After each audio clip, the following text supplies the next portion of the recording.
医学教育セミナーを開催したいと思います。今日は、85回になります。マラティ・スリニバン先生の2回目の講演です。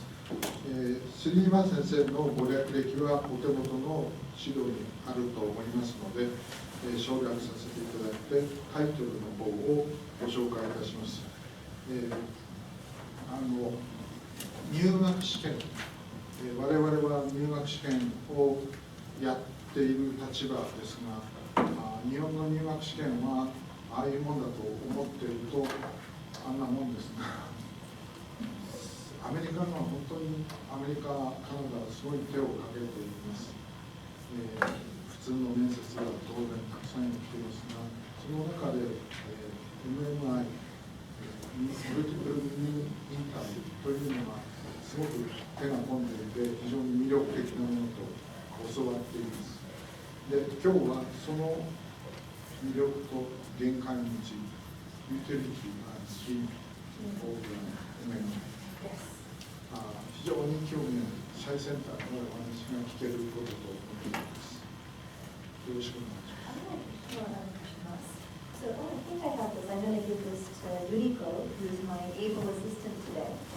So first, thank you again. It's nice to see familiar faces and new faces. And thanks for joining us. We're going to spend the next hour or so discussing admissions, which I will make the argument that it's a curricular tool, not just something that we do by rote. So if it's used well, we can select our classes in very important and interesting ways. I'd like to introduce Yuriko.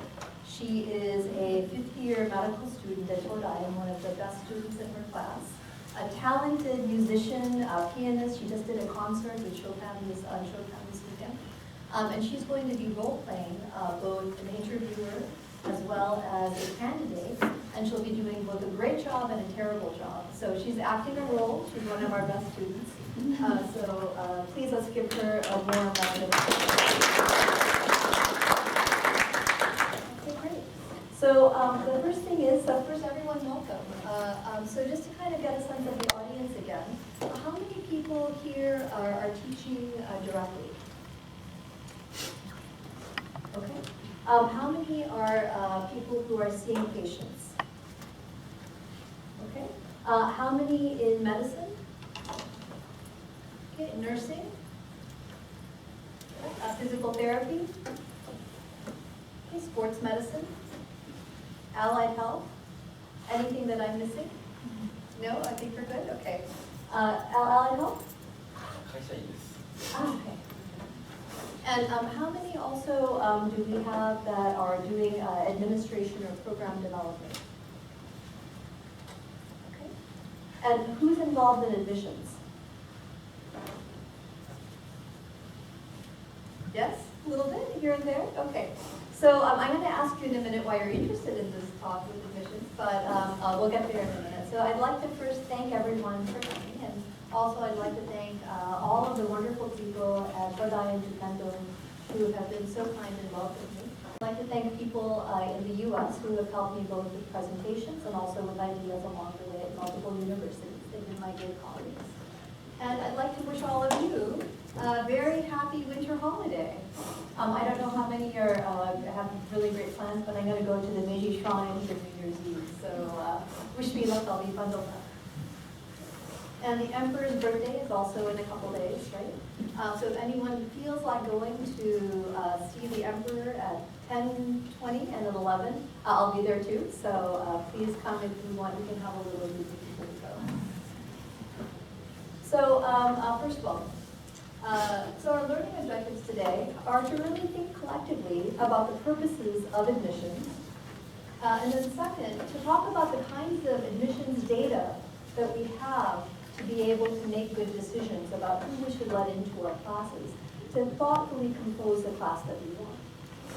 Third, we'll review some data from the multiple mini interview. Are you guys familiar with this interview format at all? Who's heard of this before? MMI? Okay. And who has actually seen examples of what it's like? Okay, so we have a couple people, but a lot of people who may be unfamiliar. So this is helpful, right? Okay. And then finally, we'll talk about creating a values-driven admissions process. Does that sound okay? Okay. And please stop me if there's any questions. So let's start off with a question to the group. What are characteristics that you think are important for an ideal Japanese physician? And Yuko, maybe you can get us started off, because you thought a little bit about who a really great physician should be in Japan. Can you see my microphone? Is it on? Think sympathetically with the patients and have leadership and have a good communication skill. Great. What else? Oh, well, we can pass the microphone around. Anyone else have any thoughts? Knowledge. Medical knowledge. Oh, good. Medical knowledge. Great. Yes. Empathy and professionalism. Empathy and professionalism. Wonderful. Is that all? Should be right. Right. Yeah, very high. They should have great capacity, right? Sure. Being an advocate for patient.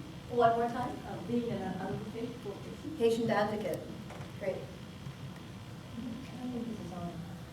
Oh, I think it's on now. Okay. Patient care. So what about patient care?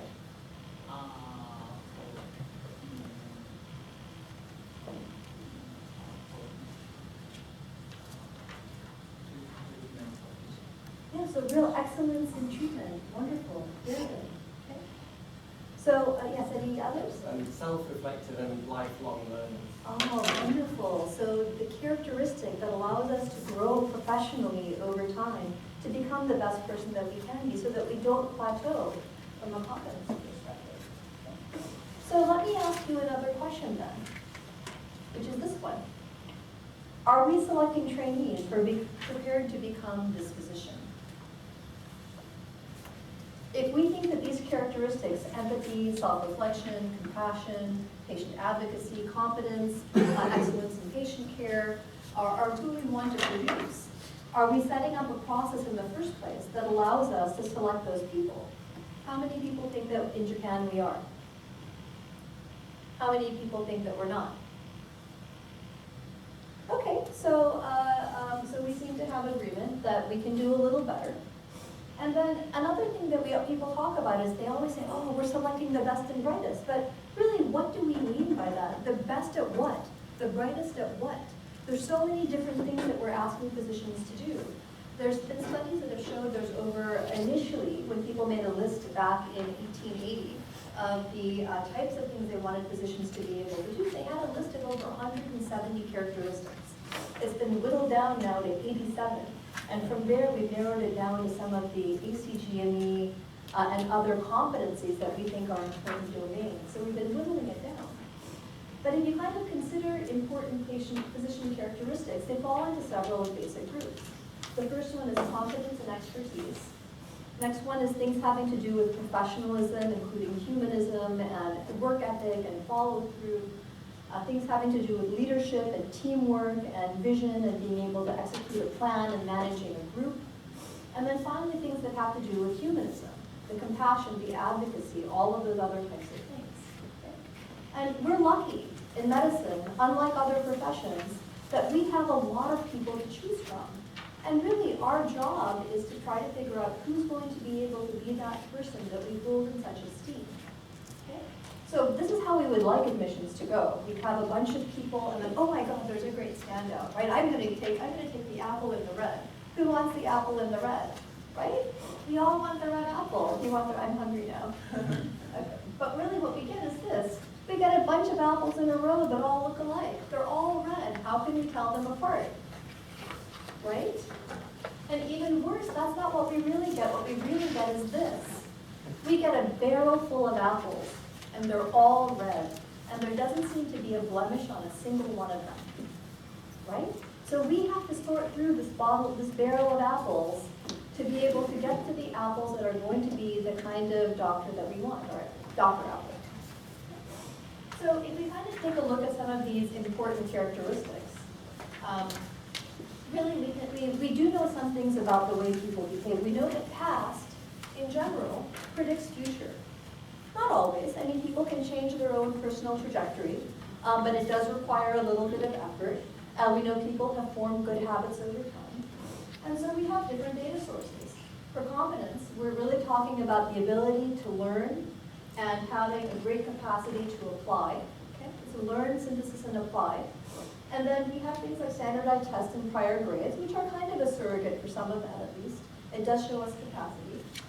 We have things like work habits, and we traditionally use things like grades. How hard did you work? You know, you've got great capacity, but if you're really lazy, you're not going to get good grades. And then letters of recommendation testifying that people are who they say they are. And then for teamwork and for leadership, we have things like what type of activities do they have in the past? Were they, did they demonstrate leadership through their personal growth activities? And then humanism, we typically try to use interviews for them. But we know that one-on-one interviews are plagued with problems. Okay? So the big question is, you know, why are we even talking about this? Should we even care? Does it make a difference what we do? We know, for those of you who may have come to the last talk, we know that about 10 to 20% of students are struggling. That's about right, what do you think of your class? About that much? In some way or the other, from all kinds of issues. And the question that we have to ask is this one, which is, are these conditions admission sensitive? Meaning that if we change the admissions process, we can have a happier, more successful group of people who are coming in, and we can reduce the number of people who are struggling. So that's a question, and we have to kind of think about that a little bit. And last time, based on lots of discussion with about 10 educators and about 10, 15 students, what they said is that people have trouble with motivation. Students are admitted after high school, and they may not want to do what they say they're going to do now. They may have problems with professionalism, performance, mental health, communications, and financial concerns. Right? So what I would say is probably this, is that, you know, depending on, if you set up a second admissions processes before you have someone come into medical school after their 2 years of college, you can probably have people who are more motivated, who won't fall asleep in class, who actually want to be there, and just have a better accountability systems.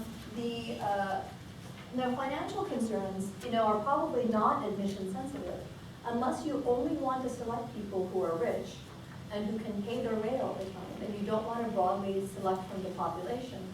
This is not admission sensitive. Okay?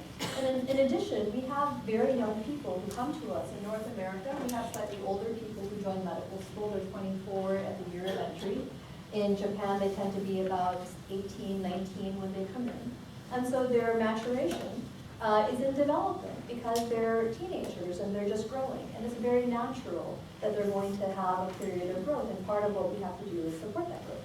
Okay? And so if you kind of think about it, so, you know, people who may have problems with professionalism, but we can select for people who have better judgment. We can weed out the people who have poor judgment. We cannot weed out sociopaths. Are you familiar with that term, sociopath? It's people who have a profound personality disorder who really have no ethical sense whatsoever. And some people are high-functioning sociopaths, but they have a positive outlook, and other people are the ones who become serial killers. And you just you'll never know them because they look like everybody else, and they actually behave quite well, and they tend to be quite bright. Okay? So we're not going to be able to get rid of them, but we can find out those people who have better judgment early on, and we can select for that. We can also find people who have better preparation, capacity, teamwork, leadership. Okay?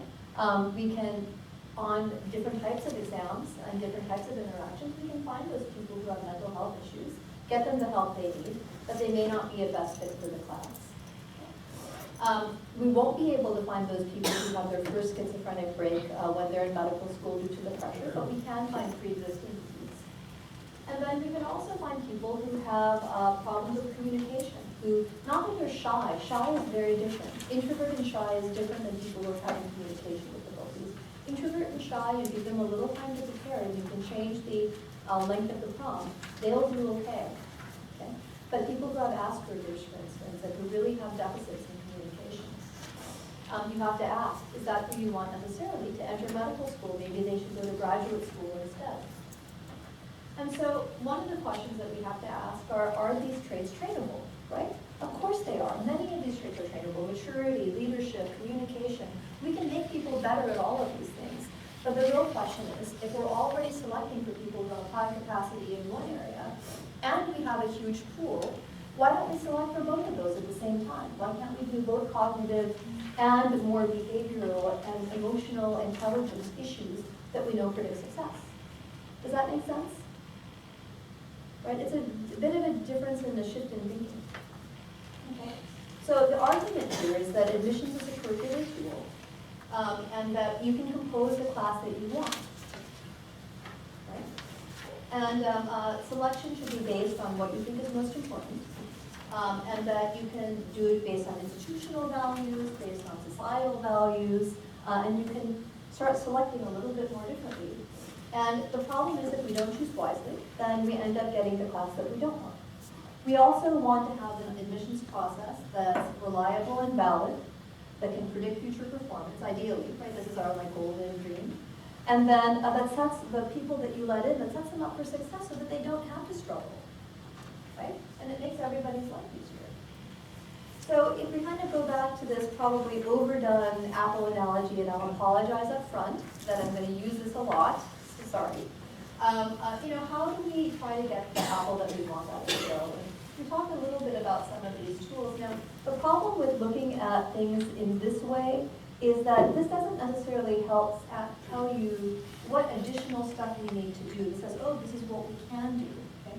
So we can look at the data that we already do have with prior performance, and the data that we can get with additional in-person data sources. And so if you kind of take a look at prior performance, national testing standards, grades, activities, letters of recommendation, the United Kingdom is doing something new. Have you heard of the clinical assessment test? Anyone? Yes? UK CAT? UK CAT, the UK guy, of course. So do you want to tell us about it? Yeah, so UK CAT is a clinical aptitude. Aptitude, sorry. And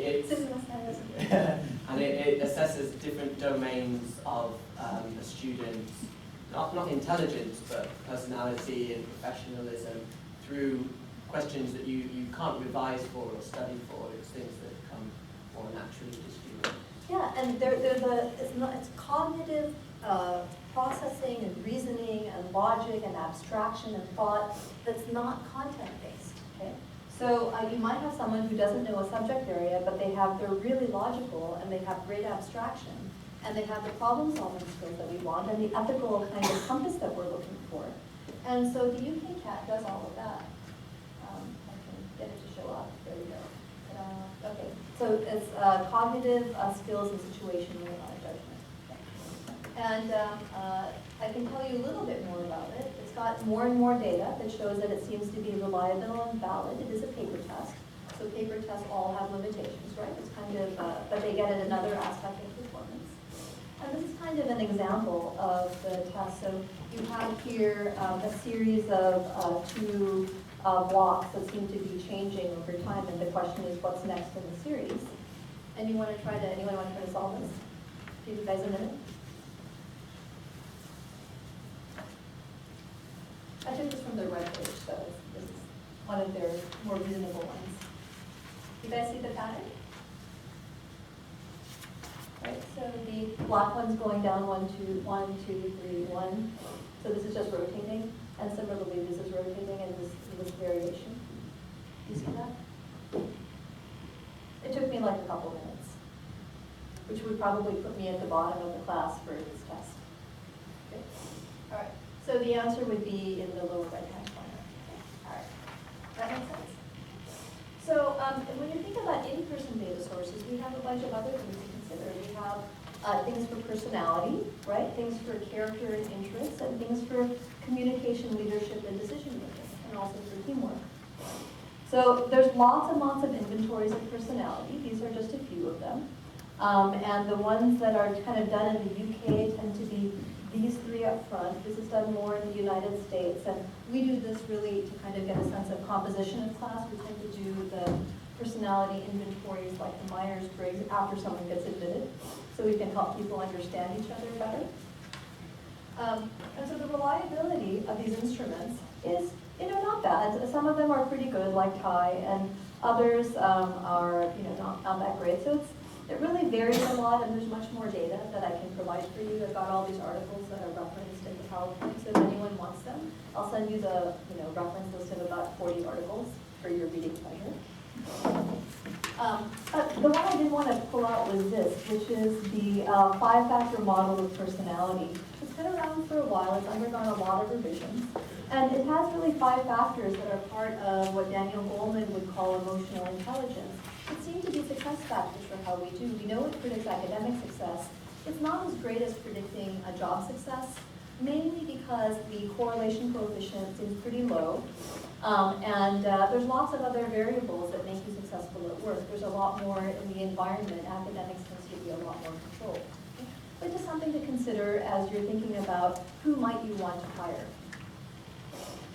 So for character and interests, we have quite a few things that we can do. So has anyone participated in interviewing students for graduate school or medical school? How many people have participated in interviews, one-on-one interviews? For anything? So we've got about maybe a good portion of the group who's done some interviewing. And so the problem with traditional interviews, you know that they're either 20 to 60 minutes, they have, they're one person, sometimes with a panel, you can be structured or semi-structured or very structured. The reliability is terrible in terms of if you were to have the same person, same candidate go meet several people, a lot of it has to do with how you feel about that person. Do you have interests that match? Or do you get along really well? And if you mess it up, then you're pretty much stuck because you've only had one shot and that was it. So if it goes really well, that's great and it's a big check mark. If it doesn't go well, there's no redo. Okay? So there's not a buffer for the one-on-one interview. So a lot of places have been reconsidering whether or not to do it. And part of the reason people do one-on-one interviews is to actually form a personal relationship with the student so that they want to come to the institution. It's partly sales. It's not assessment. It's sales and assessment, but I would say in most places it's more sales. Does that make sense? All right.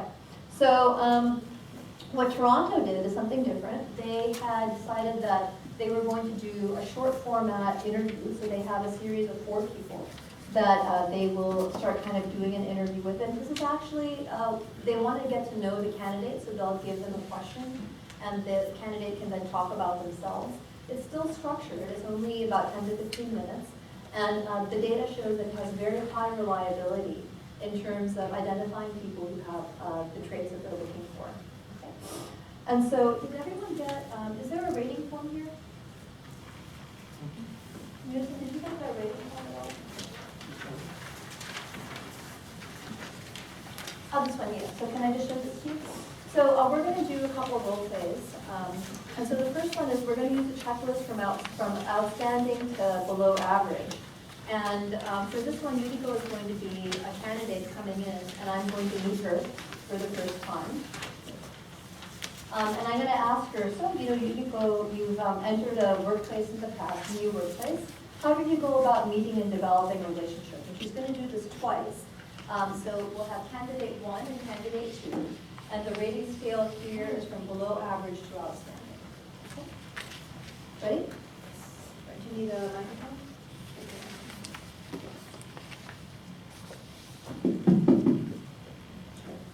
So Yuriko, so nice of you to come in. Nice to meet you. Yeah. So you have entered a new workplace in the past. Yes. And so how did you go about forming relationships with people and trying to get to know the environment? Yeah. This is student 1. When I started to work at the bank, first I tried to do self-introduction, and then I learned about the rules or instructions which I should follow, and wait for instructions from seniors. Yeah, that's all. That's great. Okay, thank you so much. Student 1, so rate her on a scale from below average to outstanding. Okay, these are normally 15 minutes, right? We don't have 15 minutes, so we're doing really short versions of it. Okay. So student 2. Nice to meet you. Nice to meet you. When I started to work at the marketing company, first I started with a very small group, and I spent a lot of time in order to get to know with each other during, in the small group, and go out for lunch. And so I tried to, understand persons in the group personally. And then I took part in the company meetings in order to figure out about the whole picture of a company, and went out for a dinner with them in order to get a picture about who is a supervisor and who is a mentor for me. And finally, I took part in a national conference about marketing to understand better about the whole field of marketing. Wonderful. Thank you so much. Thank you. Thank you for coming in today. So big round of applause. So please rate candidate 2. So how did, thank you, that was very nice. So how did candidate 1 and candidate 2 compare?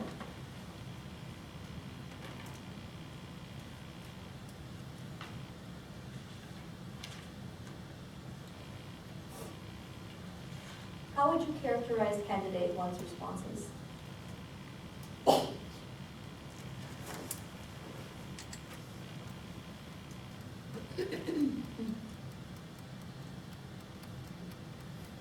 Any thoughts?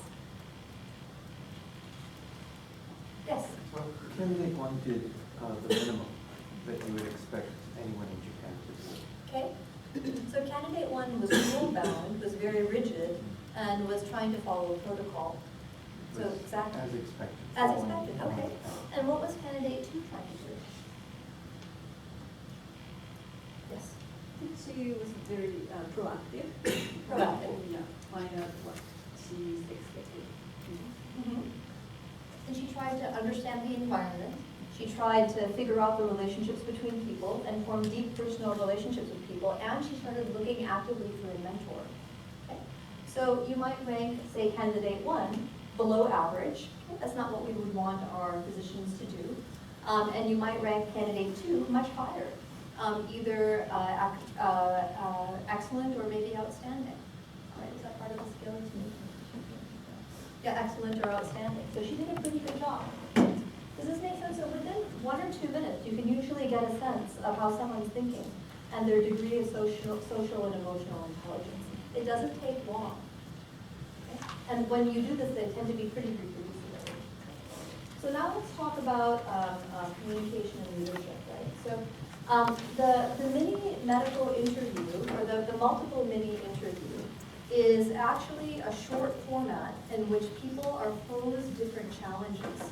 One challenge might be around leadership, or around communication, or understanding and insight. Another one might be around problem solving.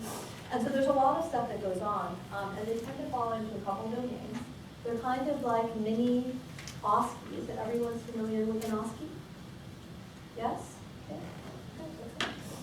And so they it started off at McMaster. So people were trying to figure out how do we do this better because they weren't happy with their admission process. And McMaster's up in Canada is fairly innovative, and they keep on trying new things like a lot of us do. And it's that inventiveness that led to this process. They initially had worked on the group interview, which they thought was terrific. And then they said, oh, this is probably better because we can directly assess skills. They were having trouble with their group interview format. And so now about 30 medical schools and 141 medical schools in the US are using it. UC Davis, my institution, was the second one in the US to use it school-wide. UCLA, so University of Cincinnati, UCLA had done it for about 10 students, and then we decided to do it for our full class, and we put the whole thing on in less than 1 year. In academic time, is like rocketing to the moon. And now people are doing residencies in pharmacy and nursing and all kinds of other places, right? So, so there's been a nice meta-analysis, systematic review by Powell in 2013, which showed that the encounter length around the country is about 5 to 10 minutes 5 to 15 minutes. The average length is about 8 minutes. The stations usually are about 10 stations because that has the best reliability and generalizability. And at our institution, we have 8, we're kind of like the norm. We're 8 minutes, 10 stations, okay? And so the goals of it are really what we talked about, which is really to have a fair and effective assessment of these behavioral skill sets that are so important for people in practice. And we assess all kinds of non-cognitive domains, the same ones that we just talked about. And so people will read a prompt. This is actually not our pictures. Unfortunately, the pictures from my institution got stuck in the, somewhere in the internet ether. So this is from Michigan. So this is they stand outside for a 2-minute prompt. Then they interact for 8 minutes with either another student, an actor, or a rater. And they receive warnings at 30 seconds before their 2-minute prompt is up. And then at 1 minute before their 8 minutes is up, okay? And this also is from Michigan. They had done a nice study where they had looked at sort of the 3 different types of interactions, acting, teamwork, and discussion, and had kind of really broken down multiple factors for each of these domains. And at our institution, we put together our cases based on our values, surrounding diversity and clinical excellence and curiosity and inquisitiveness. We have people who become, excellent researchers, who also become excellent advocates. So all the things that we want our people to do, we put in there. And now we're going to do a couple of role plays to kind of show you what they're like. Okay, so this will kind of give you a little bit more first-hand experience. Okay. So again, you've got your evaluation sheet. And your goal is going to be to rate us as we are interacting together. So the raters typically have either a 5, a 7, or a 9-point scale. And typically we spend about 1 to 3 hours training people to be MMI raters. Okay? And you might ask, who are the raters? There are all kinds of people. There are people who are pharmacists, who are faculty, who are nurses, who are patients. We have medical students. We have our staff. People in the community. So we have presidents of organizations who are interested in healthcare come in and they end up rating for us. They have to do a minimum commitment of 5 sessions so that they get a sense of all of the students. But, and it does take a lot of time and a lot of training, but it's considered a great honor because not everybody gets asked. And there's a large waiting list for people who want to be raters. And we don't give our raters anything outside of a lot of appreciation. So now your job is going to be to rate us as we're doing it. So the first one is going to be, this is a teamwork one. So in the teamwork stations, there's usually 2 different types of teamwork stations. There's 2 people in the room together, and I will get rated as the person who's giving instructions to the other person and how I interact with the other person. The other person will get rated on how well they kind of listen and engage. And we're going to do this twice. Typically for the teamwork stations, they're either ones in which you have to create your own instructions, like if you are given a picture that you want someone else to draw, or a bunch of blocks, like I have blocks that are in one configuration, and I need a Yuriko to put them in the same configuration, but our backs are turned to each other, so we don't see each other.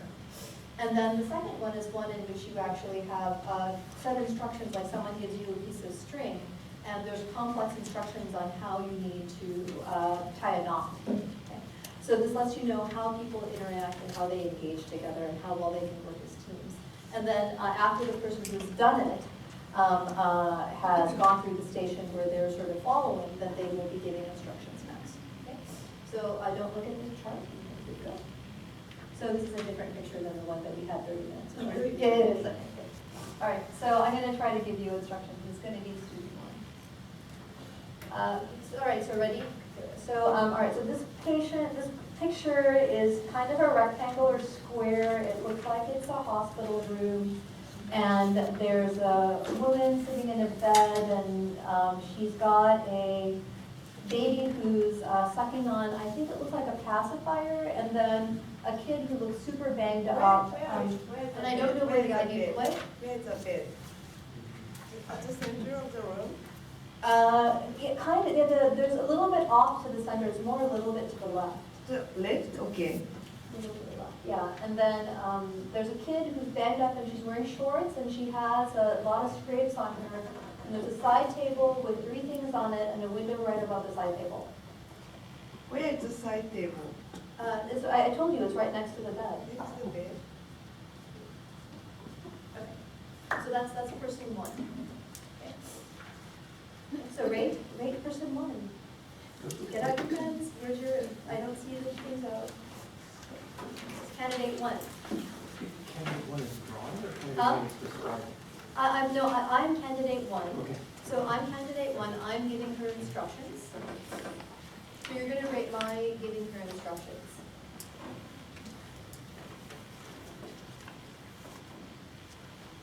Okay. From best with. Are we rating the words that we're giving her in order? or- You're going to rate my entire performance. You're going to rate my entire performance in giving her instructions and working with her as a team. Okay, it's my ability to communicate, teamwork, interpersonal skills, social interaction, all of that stuff. Right, so now let's do person 2, candidate 2. Hi, how are you? Yeah, I'm very fine. Oh, good. My name is Malathi. I know you can't see me. What's your name? My name is Yuriko. Oh, great. What school are you from? I'm from Kanagawa, Japan. Okay, wonderful. Well, you know, it looks like we're going to be doing the session together. Are you ready? Yes. Okay. So this looks like a picture of a woman in a hospital room. Are you familiar with hospital rooms at all? Yes. Okay. So the picture's kind of a rectangle. And stop me if I'm going too fast. Okay.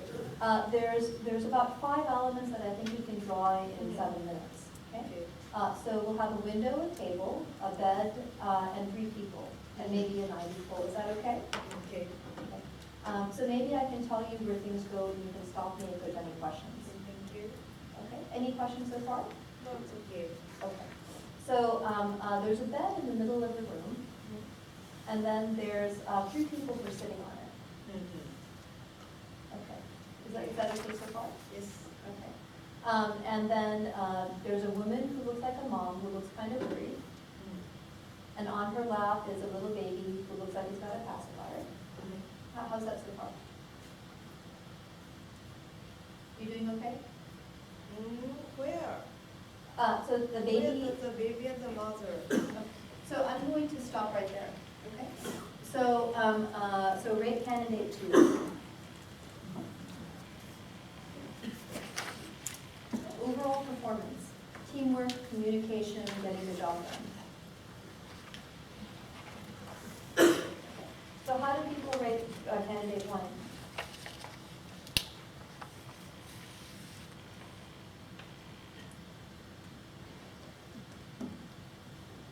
Really badly, right? So candidate 1 is really task focused. I'm going to get that thing drawn, it kills me, right? I'm very, very, very focused on the task, which is fine, except I don't know who's helping me with my task and who's going to complete it. And I'm not checking in. There's no relationship that's conformed. There's no teamwork here. It's just instructions, pressured speed, and it keeps on going. Okay? So you can imagine that within a few minutes, you can very easily see how people work together. And part of it's maturity. You can train this stuff. It's not that hard to do. Part of it also is experience. Okay? So, but it's another thing to keep in mind. If you can select from anybody, why not select for everybody who's great at everything, right? You've got so many good people. All right, so let's do 2 more. Are you guys getting anything out of this? Is this a good use of time? Is this helpful or is this not helpful? Because I can go over data, but that kind of is boring. It's okay? All right. So this next person is Dr. Chow. Okay. He has been, so this is the, am I the candidate or are you the candidate? Oh, okay. So so I'm coming into the room and Dr. Yuriko is going to tell me. Hello, Dr. Yuriko. Hello.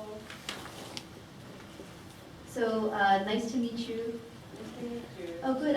So I understand I'm supposed to talk to you about Dr. Chow. Could you tell me a little bit about Dr. Chow? Dr. Chow has been recommending homeopathic medicines to his patients. There is no evidence or any supported theory that these medications work. He doesn't believe in them either. He does this for minor issues. for which the patient needs reassurance, and for which there doesn't seem to be any harm. Okay? So, thank you. In thinking about Dr. Chow seems like he's very well intentioned and really wants to do a good job. I'm really impressed that he is thoughtful enough to try to find a way of interacting with his patients. And I know he's kind of talking down to them a little bit, but his intentions are really good. I don't know if I would do that, but I think it's probably okay that he's doing that. It's candidate 1. Okay, so rate candidate 1. Candidate 2. What do you think about the scenario? Dr. Yuriko, I have some real concerns. First, it seems like Dr. Chow is being very paternalistic. And I understand the placebo effect, that it's very powerful, and that up to 30% of people who take a medication will have an improvement just because they've taken something with confidence in it. But at the same time, really, in modern medicine, placebos should be limited, I think, in clinical trials. And it seems like this is not the most ethical way of doing things, especially because he neither understands or he neither believes that this medication works, nor does he think it's really going to help. So he's giving the patient something that he doesn't think is helpful, and on top of it, they've got to go out and buy it. And I'm guessing if his patients are like a lot of the other patients, they're on a limited income, and spending money on useless things may not be the best use of funds. The other thing is that if he knows that the patients need reassurance, I really wonder if just providing that reassurance and being able to interact with them is a better approach. So, I understand that he has a very good intention. I don't know if this is necessarily the best approach. I feel a little uncomfortable with it. That's candidate 2.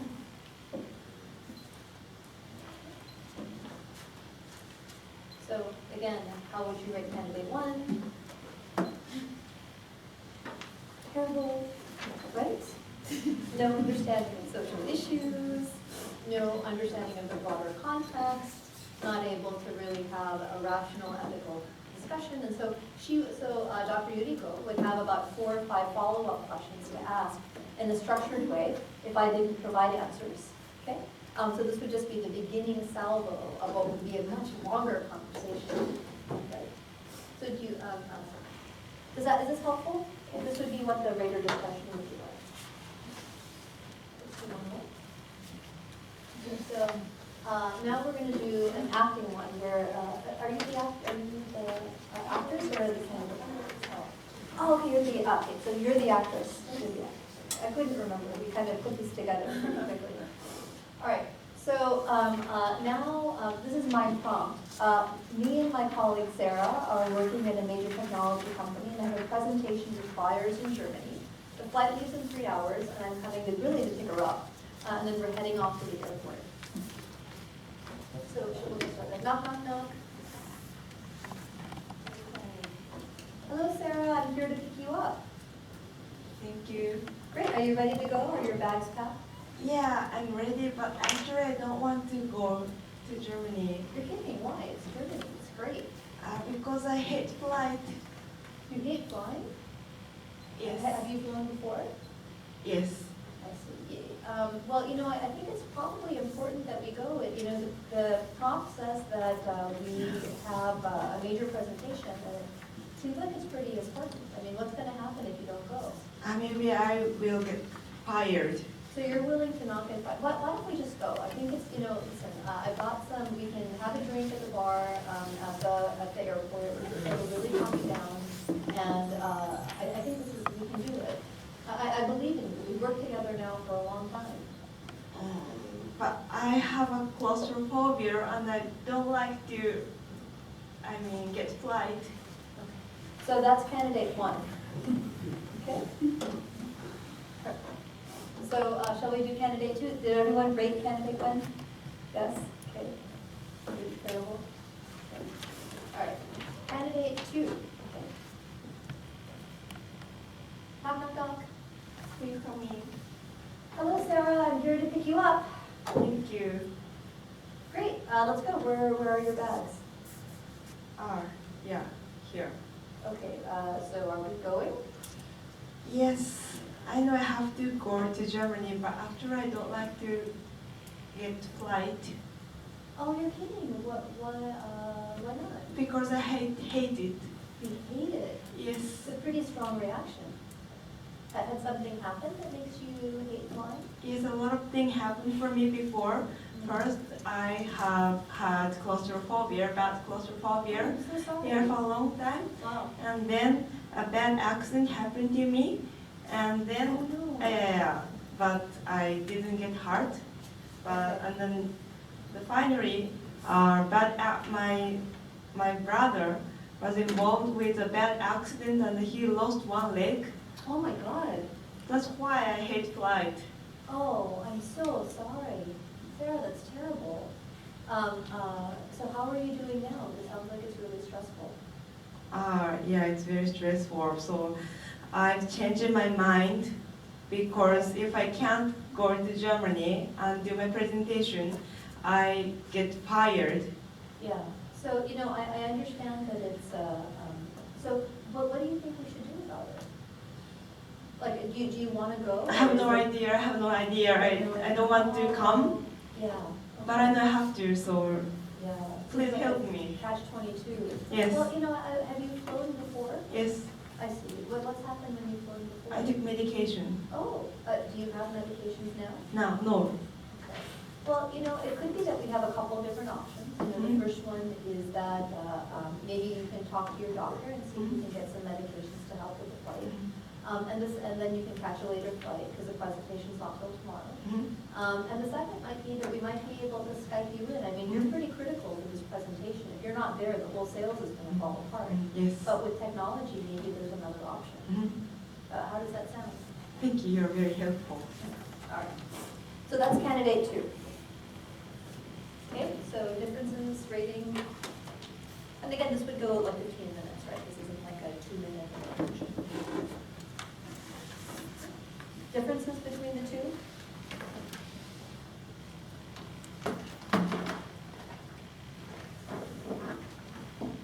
Candidate 1, not really communicative, really focused on trying to convince the person to do what they want, and convinced on, like, really wants to make sure the person doesn't get fired. So probably very well intentioned, but not particularly partnering, and doesn't really quite understand how to empathetically communicate with someone.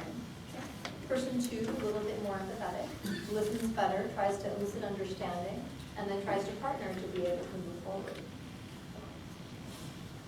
So that would be not quite outstanding, but it'll certainly be not bad, right? That's a pretty reasonable response. And most people who are studying for this format would do at least that, if not more. These people are really great at it.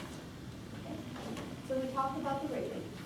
So I'm going to kind of just hit the highlights of the data. Okay. So does anyone have any questions so far about the format, or about sort of how you can kind of get a sense of how people are different or the same when they go through these things? Is it making sense? Okay. All right. So the first thing is that the MMI is perceived as highly acceptable to people. Okay? It's considered fair and transparent. When people are asked if they want to have a standard traditional interview versus something like the MMI, they'll say they want the MMI because first, if they mess up once, they're not penalized, right? It's just one of 10 stations. And then the second is because they feel it's a better assessment of them. They may not get the warm, fuzzy feeling that they have when they are interacting with a professor or another student. But there's other things that you can do to get them that warm, fuzzy feeling that makes them want to come to your university. Okay. The reliability is good. Okay. The Chromebox Alpha, which is a measure of internal consistency for the overall examination, ranges from 0.5 to about 0.8 and gets better with more stations. The consistency across domains, which is say teamwork, the teamwork exercises, the rater discussions, or the actors, is very good. It's like 0.97. Okay? And it gets better the fewer types of cross-domain things you ask. So between like critical skills and thinking, it goes down a little bit, but still they're assessing different domains, so you may not expect that to be as consistent because the situation is so different. So people might focus on one thing and not focus on the other because they've got limited time. Okay. So overall reliability is moderate to high. And then for people who like, do you like, anyone like G studies here? I love generalizability studies, G&D design, right? So basically this lets you know, can what you're doing here generalize to the universe of people that you care about? And these numbers are very, very good. Okay, they're better than studies that I've done. And this is for 10 stations, 1 to 2 graders. And there's the stuff if you want to go look it up. And the content validity is also pretty high. So the content validity really asks the question, are you measuring what you think you're measuring?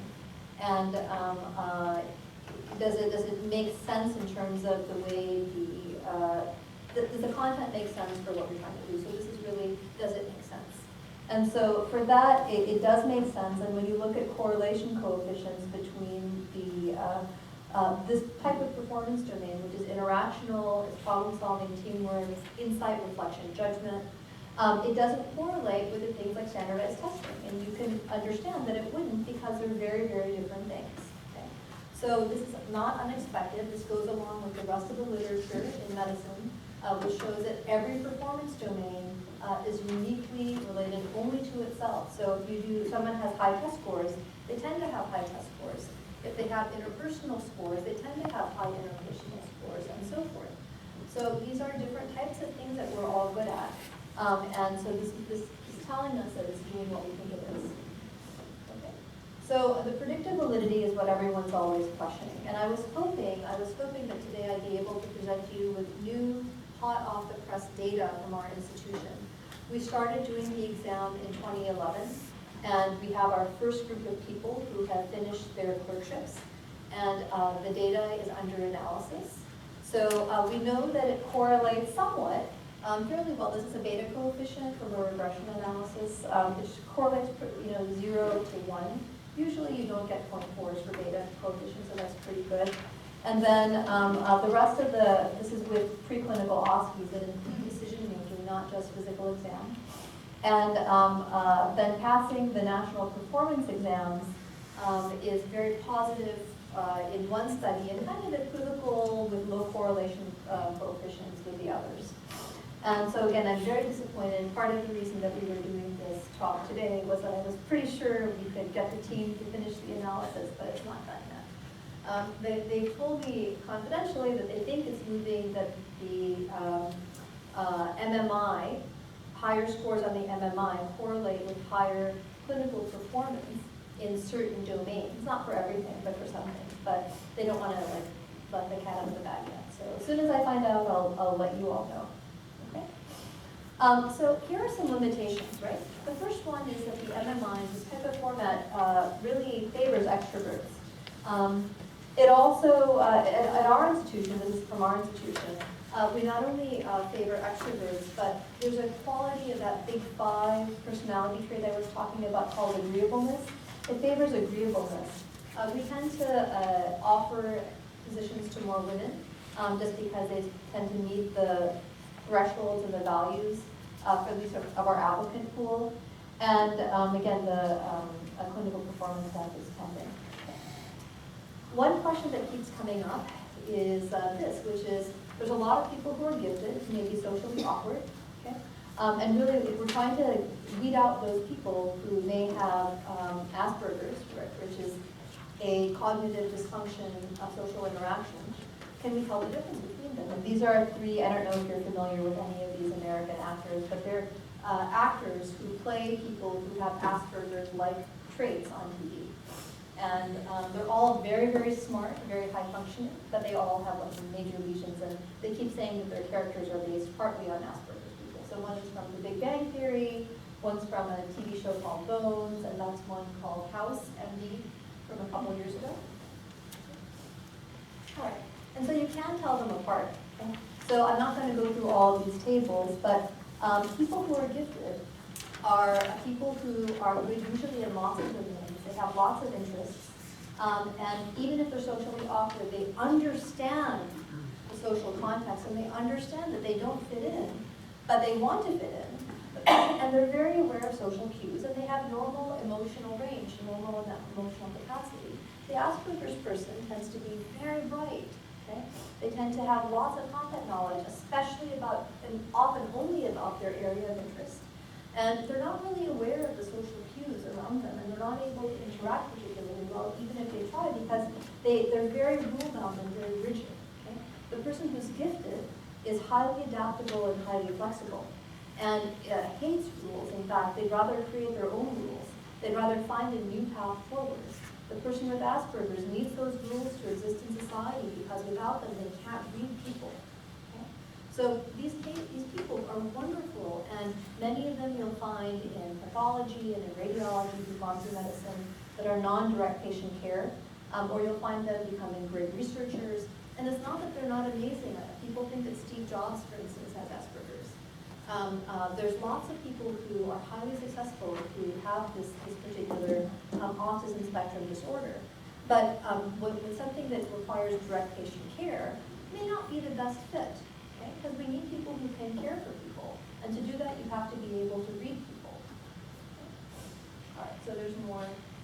And so I'm going to close with this argument of kind of creating a values-driven admission process to be able to get to the apple that you want. Okay? And we also want to have successful students. And these are some of our values. And this is from going to the Water Museum. That's so much fun. And I wanted to quickly walk you through how we do admissions at Davis. Okay? We get about 6,000 applicants per year for a class of about 110, 115 people. And of this, about 50% of people don't meet our screening threshold. So there's about 3,000 rejections or so. But the important thing here is that for the rejections, we first have anyone who doesn't meet the threshold gets a hand screen, and their full application package is read by one of our staff members to make sure that we haven't missed something important that's a factor that could maybe put them into the pool. Then of that, the screening committee, which is faculty and students and some staff, go through all 3,000 people and invite 500 people to come in for interviews. From there, after they do the MMI, all of that data, we can only do 20 people a day, right? Because it's 10 at a time. So morning and afternoon. You could do more, but that doesn't work with the pathway that we set up. Because it only takes about an hour and a half to do this. You could probably do 3 or 4 of them, but all the other activities get backed up. And the dean meets with every group personally. So the ranking committee considers all of this data and then puts them into 4 groups. And then a selection committee offers, based on this ranking, rolling admissions to those people who we really would like to have. And from there, about 110 people are both offered and accept. And then the rest of the people are either rejected or waitlisted. Okay? So it's a very long process. It takes half a year to be able to fill our class. But we think it gives us the people that we want.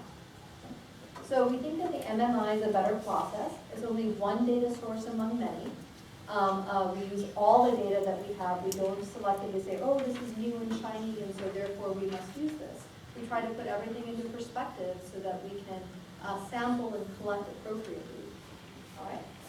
And so since this has happened, we feel like we get a lot of really good candidates.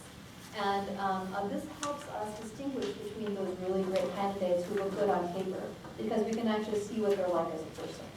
And we take into account those things about someone who's shy and awkward. That's not going to be a deal breaker. Okay? But if someone has a significant communication issue, that becomes a problem. So we think we've got more transparency, and I've personally worked with a couple of the students who had Asperger's before, and I've spent hundreds of hours with them and no improvement. So we haven't had someone like this in the past 3 years. Okay. So we can select, so things to consider for things in Japan, having talked to so many people at Todai, and just a little bit of content, which I'm excited to learn more about. The first is that, I think that you can consider selecting motivated learners and then setting up accountability systems to keep them motivated. And with the second admissions process. And then I think that if you wanted to, and if you think this is an issue for your classes, you can consider setting up assessment-based performance for the non-content-based issues that we know are important for a physician to be able to practice well. Okay? and data pre-detected context. And there's lots of approaches to using MMI type of data, right? You can, and there's so many different ways that you can do it, but you should really tailor your admissions process to what you think is important as values for the school. And I just wanted to say that it's been really my pleasure to be here and to get to know everybody. And I'm just so excited and so joyful to be able to see how much joy you all have in your own practices. And I feel very privileged to have been let in. So I just wanted to say thank you and see if you had any questions. And also to give